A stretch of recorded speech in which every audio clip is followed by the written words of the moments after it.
नमस्कार दोस्तों। पॉकेट निवेश के 12 जुलाई यानी मंडे के निफ्टी प्रिडिक्शन में आपका बहुत बहुत स्वागत है। तो समझते हैं एक बार कि पिछला हफ्ता हमारे लिए किस तरीके का रहा। निफ्टी के अंदर हमारा पिछला हफ्ता बहुत अच्छा गया। Towards the end of the week हमने आखिरी में, हफ्ते के आखिरी में एक्सपायरी और फ्राइडे को अच्छा मुनाफा बुक कर पाए, और उसका सीधा सीधा अंदेशा ये था कि हम डिसिप्लिन में रहे पूरे हफ्ते। हमने जल्दबाजी नहीं करी मंडे से लेके वेडनेसडे के दिनों में, और उसका नतीजा हमें थर्सडे यानी एक्सपायरी और फ्राइडे को देखने को भी मिला। क्योंकि थर्सडे को एक बहुत प्यारा फॉल आया आराम से 200-250 पॉइंट्स का। ये सारे का सारे मूवमेंट्स को हम कैप्चर कर पाए क्योंकि चीज़ों को हमने बहुत सिंपल रखा। जब हम मूवमेंट को निफ्टी, बैंक निफ्टी, जब हम सारे के सारे अपनी ट्रेडिंग को, डेली ट्रेडिंग को जब हम बहुत सिंपल रखते हैं तो हमें मुनाफा होने के पूरे चांसेस बनते हैं। जब हम चीज़ों को बहुत कॉम्प्लिकेट करने की कोशिश करते हैं, नई नई चीज़ों को सीख के उसको इम्प्लीमेंट करने की रोज़ कोशिश करेंगे, तो चीज़ें डेफिनेटली हमारे लिए कॉम्प्लिकेटेड ही होंगी और रिजल्ट कम आएंगे और नुकसान ज़्यादा होने के चांसेस बन जाते हैं उससे। आपको बस अपनी गलतियों को सुधारते रहना है, पेशेंस रखना है कि मार्केट आपको जब मूवमेंट देगी, जब आपको चांस देगी, आपको मार्केट के अंदर कूदना है और एक अच्छा प्रॉपर एक आपको मूवमेंट पकड़ के काम करना है। बस स्टॉप लॉस का ध्यान रखिए कि स्टॉप लॉस के साथ ही काम करिए, और परफेक्ट स्टॉप लॉस के साथ काम करते हैं तो आपको किसी बात का डर नहीं है। आप मूवमेंट को कैप्चर कर सकते हैं और पूरे मूवमेंट को कैप्चर कर सकते हैं उस केस में। अब सीधा सीधा एक सिंपल सी एक बात को मैं ज़रूर आपको एक बोलना चाहूँगा। निफ्टी, बैंक निफ्टी इंडेक्स हैं बेसिकली हमारे मार्केट के। ये किस तरीके से काम करते हैं, अब एक तरीके से इसको एग्जांपल की तरह समझ लीजिए। जैसे हमारे सरकार में, इंडिया के अंदर इकोनॉमी है, पूरी की पूरी सरकार है, मोदी गवर्नमेंट है इस टाइम पे सेंटर में। स्टेट्स में अलग अलग गवर्नमेंट्स बैठी हुई हैं। तो हम गवर्नमेंट्स को तो टच नहीं कर सकते। उनकी पॉलिसीज़, जो भी उनकी पॉलिसीज़ आती हैं, हम उन पॉलिसीज़ के अंडर ही काम करना होता है। ठीक है। वो मेजॉरिटी जो पॉलिसीज़ बनाई जाती हैं वो बहुत भीड़ को देख के बनाई जाती हैं, वो मासेस को देख के बनाई जाती हैं। वो कभी भी किसी चिन्हित व्यक्ति या फिर किसी कम्युनिटी या किसी एज ग्रुप को ओनली ध्यान में रख के नहीं बनाई जाती, या फिर कुछ चुनिंदा लोगों को ध्यान में रख के नहीं बनाई जाती। हर आदमी को अपने बेनिफिट के हिसाब से उन पॉलिसीज़ का इस्तेमाल करना होता है। जैसे इस टाइम पे एमएसएमई की काफ़ी पॉलिसीज़ चल रही हैं, तो बिज़नेस में इस टाइम पे हम देख रहे हैं कि काफ़ी ज़्यादा बूम आ रहा है। ठीक है, एमएसएमई की पॉलिसीज़ का लोग इस्तेमाल कर रहे हैं। रोड का बहुत अच्छा इस्तेमाल हो रहा है, रोड्स बहुत तेज़ी से बन रही हैं। तो जो भी चीज़ें बनाई जाती हैं गवर्नमेंट द्वारा, वो बहुत ज़्यादा मासेस को ध्यान में रख के बनाई जाती हैं, ना कि किसी चुनिंदा आदमियों को या चुनिंदा एज ग्रुप को ध्यान में रखते हुए। ठीक है। इसी तरीके से मार्केट, स्टॉक मार्केट या शेयर मार्केट भी इसी तरीके से काम करता है, जहाँ पर मार्केट एक इकोनॉमी का ही तो बहुत बड़ा एक प्रारूप है। और क्या है, Nifty, bank Nifty, stock market, share market क्या चीज़ है? हमारी गवर्नमेंट, हमारी कंट्री का एक तरीके से हार्ट है।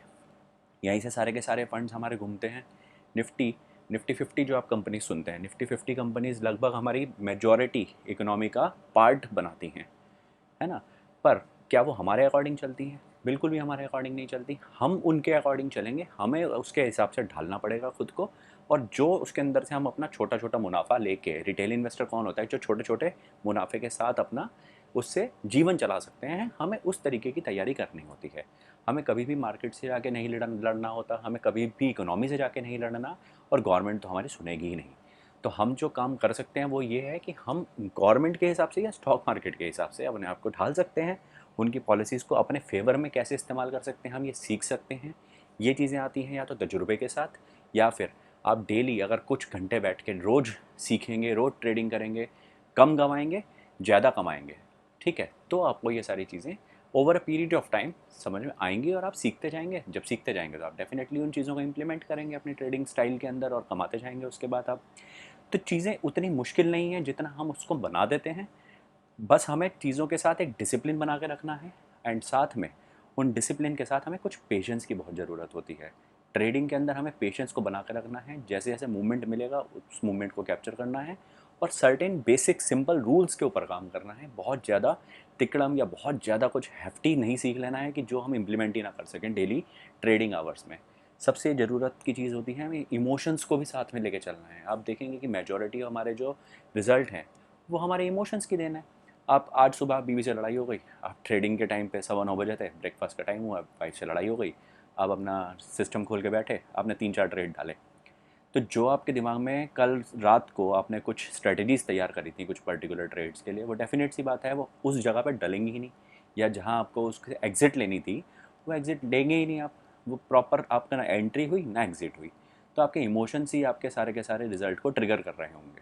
तो आपको अपने इमोशंस, आपके अपने मूवमेंट, आपको अपने काम का तरीका, ये सारी चीज़ों को बहुत क्लोजली ऑब्जर्व करने की ज़रूरत है अगर आप डेली ट्रेडर हैं। इसीलिए तो कहते हैं कि डेली ट्रेडिंग के अंदर बहुत कम परसेंटेज ट्रेडर्स ही सक्सेसफुल हो पाते हैं, क्योंकि मेजोरिटी लोग अपने आप को कैप्चर ही नहीं कर पाते, अपने डिसिप्लिन में ही नहीं काम कर पाते। जहाँ डिसिप्लिन और पेशेंस की ज़रूरत होती है वो मार्केट छोड़ के बाहर हो जाते हैं, क्योंकि वो अपना सारा का सारा कैपिटल तब तक गवा चुके होते हैं। तो अपना कैपिटल को बचा के चलिए उन दिनों के लिए जब मार्केट आपको प्रॉपर एक मूवमेंट देगी, प्रॉपर काम करने का आपको स्पेस देगी। उस समय पे अगर आप पूरा भी नहीं तो अगर एक चंक ऑफ मूवमेंट को भी कैप्चर कर पाते हैं तो आपको बहुत अच्छा खासा मुनाफा होगा। पर छोटी छोटी कैंडल्स में आपको नहीं घुसना चाहिए, क्योंकि उसके अंदर आपको प्रॉफिट से ज़्यादा लॉस का खतरा रहता है। ठीक है दोस्तों, तो आइए देखते हैं कि मंडे को निफ्टी का किस तरीके का प्रारूप होने की आशा है और अगला हफ्ता हमारा किस तरीका का जाने वाला है। आइए अपने चार्ट को एक काम करते हैं, थोड़ा बड़े सेगमेंट पे लेके जाते हैं। लेट्स कीप इट 30 मिनट्स, या और बढ़ा लेते हैं इसको, हम 1 घंटे पे लेके चलते हैं। अब ये देखिए क्या आपको यहाँ पे दिखाई दे रहा है, एक पहाड़ जैसी फॉर्मेशन बन रही है। ठीक है, ये बस एक दो बार नीचे आई मार्केट, जनरली नहीं तो ऊपर गई फिर नीचे आई, फिर ऊपर गई फिर नीचे आई, फिर ऊपर गई फिर नीचे आई। ये काफ़ी दिनों से चल रहा है मार्केट के साथ, ऊपर आई नीचे आई, ऊपर गई नीचे आई, ऊपर गई नीचे आई। और जब हम इसको 1 डे के चार्ट पे एक बार डालते हैं, अब देख रहे हैं नवंबर से मैं आपको दिखा रहा हूँ, ये देखिए नीचे आपको तारीख दिख रही होगी, 27 नवंबर 2020 आ रही है। तो नवंबर से लेके मार्केट का जो पूरा एक सेटअप है वो बियरिश है।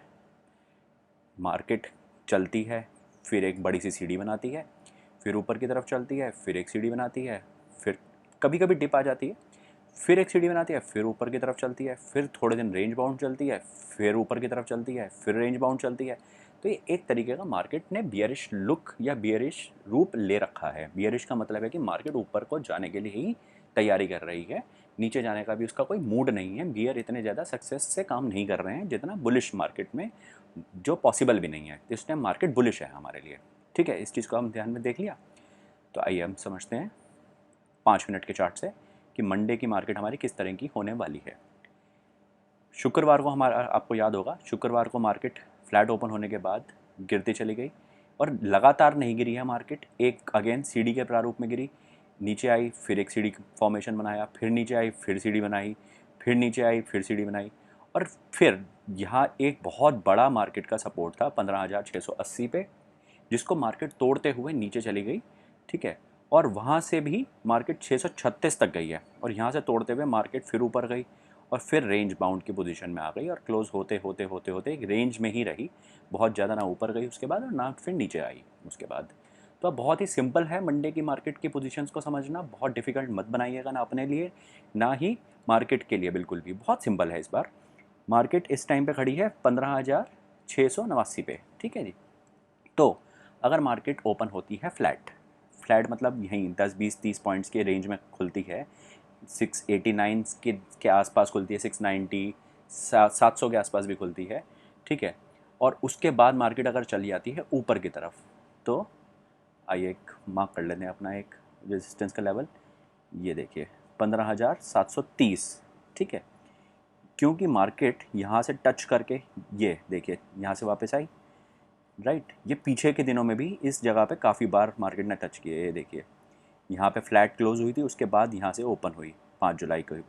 ठीक है, तो ये मार्केट का एक काफ़ी बड़ा रेजिस्टेंस बना लिया है मार्केट ने।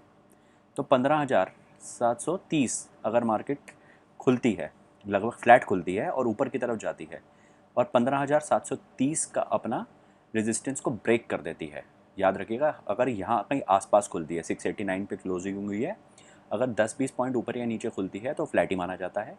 और ऊपर अगर वो अपना रेजिस्टेंस का लेवल 15,730, इसको मार्क कर लीजिए अब अपने लिए, 15,730 को ब्रेक कर देती है 2 4 पॉइंट से, तो हम डेफिनेटली कॉल की पोजीशन में आ जाते हैं और हमें कॉल की पोजीशन लेके बैठ जाना है। स्टॉप लॉस हमें रखना है जो हमारा पिछले दिन का हाईएस्ट था। ठीक है, लगभग 15,730 के आसपास का ही हम अपना स्टॉप लॉस पकड़ लेंगे। ठीक है, क्योंकि बहुत बड़े स्टॉप लॉस पे अभी इस टाइम पे मार्केट काम करने की आपको पोजीशन नहीं दे रही है। ज़रूरी नहीं है कि हर रोज़ हमें 30 40 50 पॉइंट का ही एक स्टॉप लॉस पकड़ना होता है। कभी कभी आपको छोटे स्टॉप लॉसेस में भी काम करना चाहिए, क्योंकि मार्केट वहाँ पे एक रेंज में काम कर रही है। तो हमें कम से कम 30 40 पॉइंट की भी एक कैंडल मिल जाती है, हमारा उस दिन का काम हो जाता है। तो इस केस में अगर हमारा मार्केट यहाँ से रेजिस्टेंस पार कर जाती है तो डेफिनेटली हम इस रेजिस्टेंस को ही सब स्टॉप लॉस ले लेंगे। हम क्यों नीचे के रेजिस्टेंसेस को या नीचे के मूवमेंट को हम क्यों स्टॉप लॉस लें? लेने को आप 15,710 भी ले सकते हैं लगभग, ठीक है। पर सजेशन यही है कि आपके ऊपर है। अगर आप 710 लेना चाहते हैं तो भी कोई प्रॉब्लम नहीं है, क्योंकि मार्केट एक डिप मार के फिर ऊपर जा सकती है, ठीक है। और जो हमारा रेजिस्टेंस लेवल है 15,780, वो भी ब्रेक कर सकती है। तो अप टू यू। अगर आप थोड़ा सा सेफ चलना चाहते हैं और आपके पास थोड़े से पैसे की थोड़ा सा आपके पास पैसे हैं मार्केट में काम करने के लिए, तो आप डेफिनेटली ये स्टॉप लॉस ले सकते हैं 15,710 का, ठीक है। 15,710 का स्टॉप लॉस लेके और फिर आप कॉल की पोजीशन में आ सकते हैं। और अगर मार्केट या तो डेफिनेट नीचे ही खुलती है तो ये बहुत बड़ा हमारे पास एक सपोर्ट मार्केट ने बनाया हुआ है। बहुत बार यहाँ पे टच करके मार्केट नीचे से ऊपर गई है। 650 के आसपास की हमारी एक पोजीशन है मार्केट की। अगर नीचे खुलती है, यहाँ कहीं खुलती है मार्केट 15,660 15,640 से 660 के बीच में, तो हमें वेट करना है कि मार्केट एक बार अपना इस लेवल को तोड़ दे, 650 के अपने लेवल को तोड़ दे। अगर इसको तोड़ देती है मार्केट 2-5 पॉइंट से, तो हमें अगेन यहाँ पे पुट की पोजीशन ले लेनी है। हमें तब कॉल की पोजीशन नहीं बनानी है उस केस में, ठीक है दोस्तों।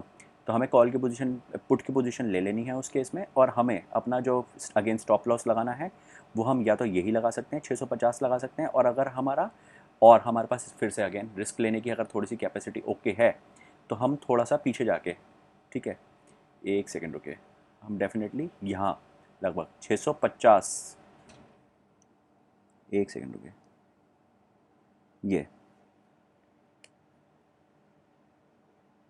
क्योंकि मार्केट यहाँ से देख रहे हैं काफ़ी बार पलट के गई है 660।